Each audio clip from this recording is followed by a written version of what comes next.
sports fans? Welcome to another podcast for the Daily News with Mike. I'm Mike, and I'm happy to be talking about Bulls basketball once again.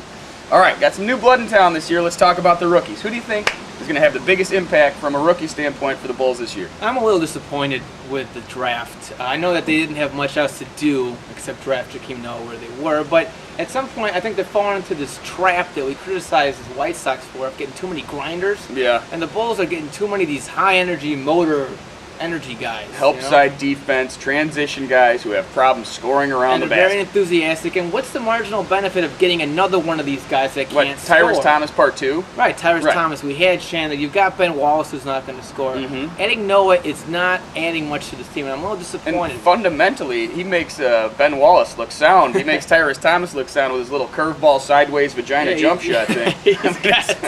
He's got a better curveball than Sean Marshall. You might be right.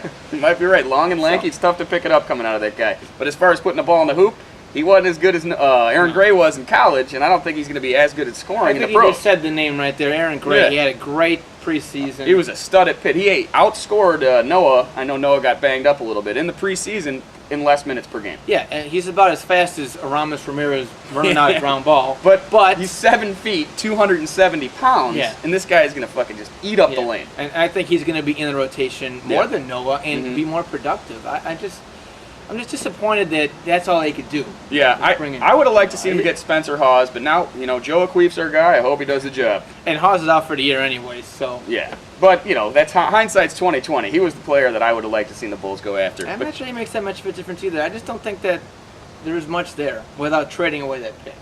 Well, be that as it may, I hope Joakim proves me wrong, but I'm not too excited. And you got one more guy there. You got James on Curry. Yeah, what the hell does that mean? Does that mean he's guarding himself? Is that for scrimmage purposes? Because he might have to guard himself. If he guards himself, he'd be the first guy he guards. James on might have to stay on him, absolutely, because they got a log jam at guard. The Bulls do.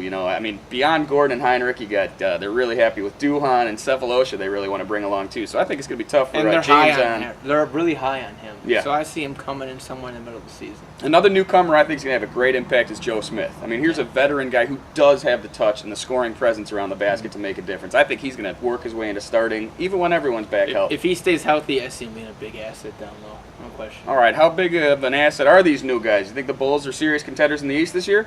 I think they're serious contenders. I think the biggest misfire besides Noah is not getting Kevin Garnett, and no one's talking about it. They didn't even make a pitch for him. They let him get away to Boston for peanuts. There's a guy that I would have he fits the Bulls' needs 100%, more than a Kobe. I would like to see him more than Kobe, not to jump your claim, but hell yeah. Hell yeah. So letting him get away is a little disappointing. And even still, I see this team being a force to be reckoned with in the East. Letting him get away, letting Garnett created a beast there in Boston. Yeah, so you got a new team to deal with in Boston. New Jersey's going to be tough again. Miami still got Shaq and D-Wade. And Detroit. Detroit's always up there. And Cleveland was in the finals last year, even though they're kind of a one-man show. It's going to be tough, but I think the Bulls are going to be in the mix. I think they're going to be flirting with the conference championship. I think, And they got a soft schedule to begin the season, which should work in their favor, but I kind of see them struggling out of the gate. They always struggle out of the gate. Because they always do it, first of all, and there's so many injuries, they got to gel together as a team for a while. And then they always got to step an elephant shit on the circus trip, so that's never good. But they know, though, this time around that they don't have to play great ball out of the gate. They'll get into the playoff picture, and they'll make some noise down the stretch. Amen. I think they're going to be in a mix. Until then, we'll have to just see what happens. I can't wait for the season to start. I'm excited for them. Gotta love it. Hey, that's how good the Bears are doing. Let's go basketball. Yeah, really. All right, for Mike DePill, I'm Mike McGuire saying go Bulls.